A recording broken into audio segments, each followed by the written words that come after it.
Eight पे commission, सरकारी कर्मचारियों के लिए बड़ी खुशखबरी। एट वेतन आयोग पर वर्तमान पेंशन योजना के अंतर्गत कर्मचारी अपने मूल वेतन का 10% योगदान दिया करते हैं, जबकि सरकार उसी खाते में कर्मचारी के मूल वेतन का 14% जमा किया करती है। ये योजना राजनीतिक रूप से विवादों को जन्म दे चुकी है और विपक्ष शासित कई राज्य सरकारें पुरानी पेंशन योजना की तरफ जा रही हैं, जिनके अंतर्गत पेंशनभोगी को उसके अंतिम मासिक वेतन के 50% की गारंटी मिलती है, और वह भी कर्मचारी की ओर से किसी भी योगदान के बिना। 1947 से अब तक 7 वेतन आयोगों का गठन किया गया है।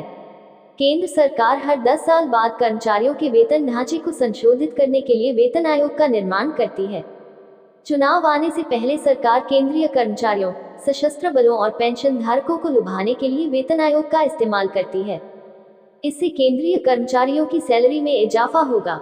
8वें वेतन आयोग के गठन की मांग उठाई है। साथ ही कोरोना काल के दौरान रोके गए 18 माह के डीए का एरियर जारी करने के लिए सरकार से आग्रह किया है।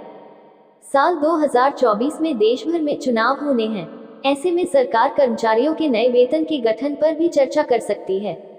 फिलहाल इस बारे में सरकार की तरफ से कोई भी आधिकारिक ऐलान नहीं किया गया है। बेसिक सैलरी में होगा इजाफा। 8वां वेतन आयोग लागू होने के बाद कर्मचारियों की लॉटरी लगने वाली है। इसके अलावा कर्मचारियों का फिटमेंट फैक्टर भी बढ़कर करीब 3.68 गुना हो जाएगा। महंगाई भत्ता जनवरी में 50% मिलने वाला है। कर्मचारियों की बेसिक सैलरी में भी करीब 44.44% का इजाफा हो सकता है। इससे सैलरी में 3 गुना वृद्धि देखने को मिल सकती है। सैलरी को कर्मचारियों की परफॉर्मेंस से जोड़ा जाएगा। वित्त मंत्री की राय। पंकज चौधरी ने कहा कि केंद्र सरकार के कर्मचारियों और पेंशनभोगियों को महंगाई के कारण उनके वेतन और पेंशन के वास्तविक मूल्य में गिरावट की भरपाई के लिए महंगाई भत्ता डीए और महंगाई राहत डीआर का भुगतान किया जाता है। अभी कर्मचारियों और पेंशनर्स को डीए 42% दिया जा रहा है। ये दरें 6 महीने पर संशोधित की जाती हैं। 2013 के आम चुनाव से पहले 7 वेतन आयोग का गठन। इससे पहले 2013 के आम चुनाव से पहले कांग्रेस के नेतृत्व वाली यूपीए सरकार ने 7 वेतन आयोग गठित किया था। इस साल 2024 में भी लोकसभा चुनाव होने वाले हैं।